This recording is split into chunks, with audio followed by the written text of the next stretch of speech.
바울이 이제 드디어 그 풍랑 가운데서 일어나서 고생하고 있는 사람들한테 이제 말하게 되는 건데, 여러 날 동안 해도 달도 해도 별도 보이지 아니하고 큰 풍랑이 그대로 있을 때 구원의 여망마저 없어졌다. 해상에서 바다에서 풍랑이 일어가지고 가장 힘든 것이 뭘까? 그 무엇이 구원의 여망마저 없어지는 그런 상황인가? 큰 배라고 생각했을 때, 이 나라가, 이 민족이, 교회가, 성도가 이 배라고 생각했을 때 제일 힘든 게 뭔가? 여기 순서대로 잘 나와 있습니다. 해도 별도 보이지 않는다. 해도 보이지 않는다. 별도 보이지 않는다. 숨 쉴 만한 잠시의 안식도 허락하지 않는다. 숨고를 겨를도 없다. 숨 돌릴 틈이 없다. 깜깜하고 막막하다. 빛이 조금도 없는 거죠. 해도 별도 없다. 밝은 날 이 바닷가에 나가서 눈이 부시게 빛나는 그런 해가 바다에 비치는 그런 아주 낭만적인 목가적인 그런 경우라면 모를까. 그렇지 않은 상태에서 어둡다 하면은 일단 바다에 나가지 않아야 되고, 그런데 그렇게 바다 한가운데서 완전한 어둠 속에 휩싸인다는 것은, 이건 공포의 문제를 떠나서 이건 굉장히 심리적인 그런 위축뿐만 아니라 어떤 활동의 제약, 아무것도. 왜냐하면 별도 보이지 않았다라고 하는 말은 이 북극성을 염두에 두고 말하는 겁니다. 바다에서 방향을 잡을 수 있는 아주 기초적인 북극성을 딱 바라보았을 때, 저희가 북쪽이다라고 하는 것을 가지고 자기의 위치를 확인할 수가 있으니까 이 북극성이 없는 거죠. 이 방향 감각을 상실하고 이런 상태입니다. 낮인데도 해가 안 보이는 거예요. 밤에 별이 안 보이는 거야 뭐 그럴 수도 있겠다고 하겠지만, 낮에 해가 안 보일 정도라고 하면 이것은 뭐 완전히 칠흑 같은 어둠인 거죠.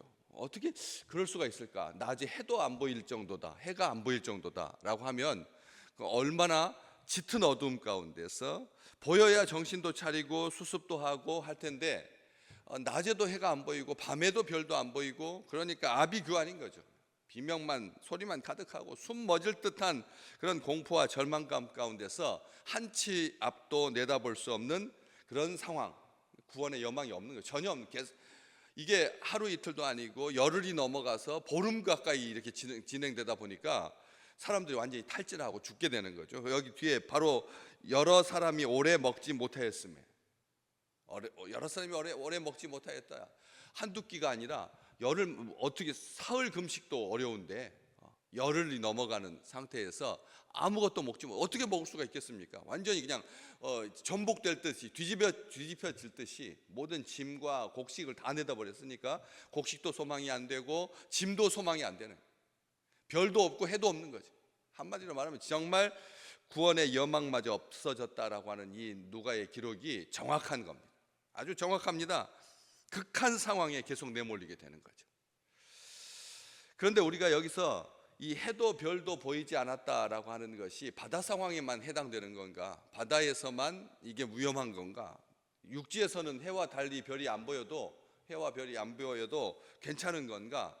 28장 11절, 다음 장 11절 말씀 잠깐만 뒤로 넘기시면 28장 11절에 보면, 석 달 후에 우리가 그 섬에서 겨울을 난 알렉산드리아 배를 타고 떠나니 그 배의 머리 장식은 디오스 구로였다. 이 디오스 구로 밑에 보면 제우스 쌍둥이 아들, 쌍동 아들 이렇게 되어 있습니다. 지금 타고 있는 배 이름이 알렉산드리아 배였습니다. 앞에도 또 나오고요. 앞에 27장 6절 말씀, 거기서 백부장이 이달리아로 가려 하는 알렉산드리아 배를 만나 우리를 오르게 하니, 배 이름이 알렉산드리아호였고, 그 배 앞에 우리 영화 많이 보셨지 않습니까? 배 머리에 동상이 있는 건데, 거기가 쌍둥 아들, 제우스의 쌍둥 아들, 두 아들을 새겨 놓은 그런 장식이 있었다는 거죠. 제우스와 달의 여신 사이에서 난 쌍둥 아들. 이 이 쌍둥아들이 상징하는 게 별자리도 있습니다. 쌍둥이 별자리.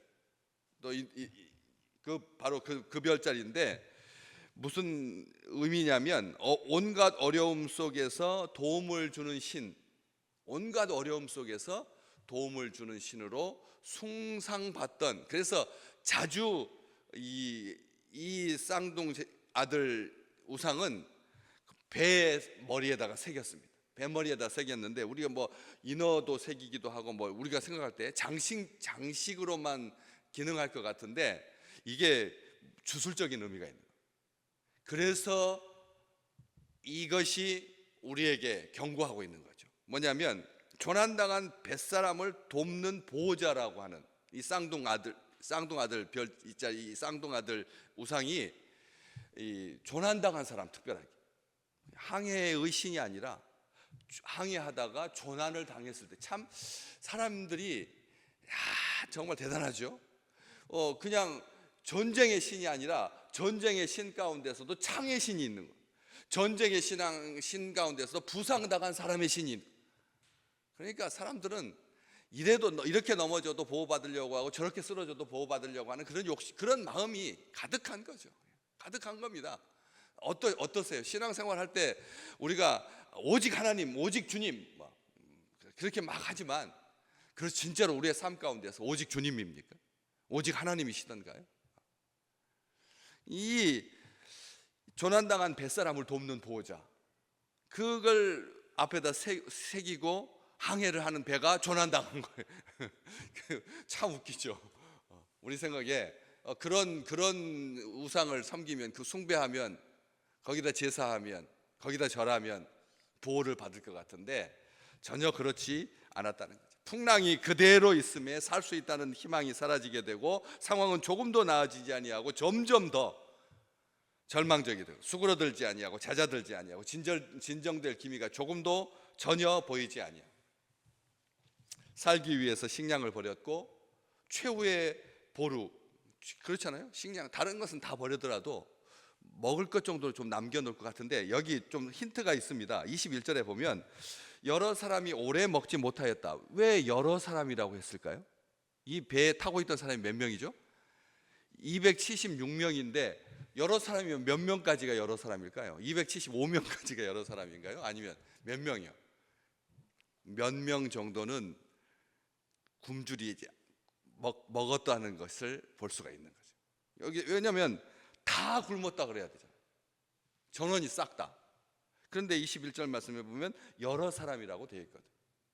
그런 사이에도 먹는 사람이 있다는 겁니다. 참 대단하죠. 놀랍죠. 정말 살 구멍을 찾기 위해서 그 식량 어떻게 다 버렸는데, 다 버린 줄 알았는데 누군가는 이게 나쁜 의미가 아닙니다. 하나님께서 바알에게 무릎 꿇지 아니한 7,000명을 남겨두시듯이 우리 이 자리에 주일을 그렇게 잘 섬기고 또 하루를 월요일 날부터 시작하는 이때 주의 전에 오른 믿음의 백성들에게 큰 복이 가득하시기를 주의 이름으로 축복합니다. 하나님께서 우리를 살리셔서 우리를 통해서 일하시고 우리를 통해서 이 나라를 보호하시고 우리를 통해서 다음 세대가 살아나고 우리의 기도 이게 다가 아니라는 거예요. 다가 아니라는 거죠. 이번에 그 무안에 있는 그 비행기 공항에 해가지고 179명이 죽었습니다. 2명 살았습니다. 2명 살았거든요. 승무원 2명이 살았. 놀라운 일 아니겠습니까?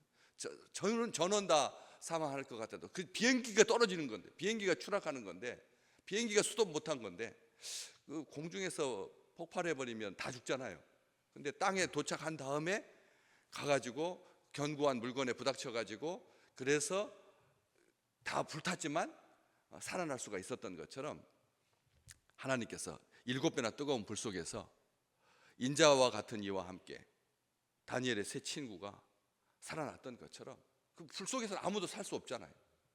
하나님께서 살려주신다는 거죠. 우리에게 소망이 있습니다. 우리에게 구원의 여망마저 없어질 것 같은, 해도 보이지 아니하고 별도 보이지 아니하고 쌍둥이가 지켜주는 게 아니라, 쌍둥이가 이 식량이 지켜주는 게 아니라는 겁니다. 여기 항해의 수호신, 부적, 주술적인 의미, 안녕을 기원하고 행운을 가져다 준다고 생각해가지고 우리가 부착하고 다니는 것들 많거든요. 젊은 세대들도 그러니까 이게 뭐 어떤 세대를 건너뛰어가지고 있어지고 없어지는 그런 현상이 아니라 모든 세대가 이렇게 공유하는 것 같아요. 어떤 것은 행운의 상징. 그런데 그 행운의 상징 속에 주술적인 의미가 있고 부적의 의미가 있다. 행운을 가져다 준다고 믿는다라고 하는 거죠. 그렇지만 배는 통제 불능이었고 배의 안전은 뱃머리 장식에 있지 않았다라고 하는 것을 하나님 23절 말씀에 내가 속한 바 곧 내가 섬기는 하나님의 사자가 어젯밤에 내 곁에 서서 말씀하셨다. 바울은 분명히 말합니다. 하나님이 안심하라, 안심하라. 우리 중에 아무도 생명에는 아무런 손상이 없겠고 오직 배만 손상이 있을 거다 말합니다. 바울이 가운데 서서 말하되 여러분이여 내 말을 듣고 조금 불편하지만 그래도 그 미양 항구에 겨울을 날 수 있으니까 조금 불편해도 거기에 있었다면 참 좋았을 텐데 떠나지 아니하였더라면 이 타격과 손상을 면하였더라면 참 좋을 뻔했다. 이렇게 바울은 분명하게 말하는 겁니다. 조금 더 즐기자고 좀 더 나은 곳으로 움직여 본다고 했지만 이게 이렇게 어려움 가운데 처하게 되지 않았느냐. 분명하게 말을 하면서 내가 안심하라 이렇게 격려하고 있는 것을 보게 됩니다. 희망의 주, 소망의 주님, 환난 중에 피할 바위가 되신 하나님, 우리의 산성이 되시고 요새가 되시고 반석이 되시고 우리를 눈동자와 같이 보살펴 주신다라고 하는 것을 우리는 믿습니다. 우리 하나님은 사람이 멸망하는 것, 고생과 근심이 하나님의 본심이 아닙니다. 많은 생명을 구하는 하늘의 별과 같이 빛나게 하시는 하나님의 역사가 우리 민족 가운데, 우리 식구들 가운데 이번 한 주간도 가득한 귀한 한 주간이 되기를 간절히 소망합니다. 그래서 모든 생명의 주관자이신 힘과 용기를 주는 사람, 하나님께서 먼저 나타나실 때 먼저 만나주시는 사람, 하나님께서 많은 사람 가운데서 그 276명 중에서 바울에게 나타내셔서 바울에게 만나주셨던 것, 모든 사람들이 절망 가운데 있을 때, 여러 날 먹지 못하고 굶주리고 구원의 영혼마저 없었을 때, 정말 온 세상 사람들이 이젠 끝이다라고 생각했을 때, 그때가 믿음의 사람들이 빛나는 순간이라는 거죠. 또 하나님께서 우리에게 똑같이 여전히 자신의 온전함을 굳게 지켰느니라 칭찬해 주셨던 것처럼 하나님께 칭찬받는 아름다운 오늘 하루가 되시기를 주의 이름으로 축복합니다.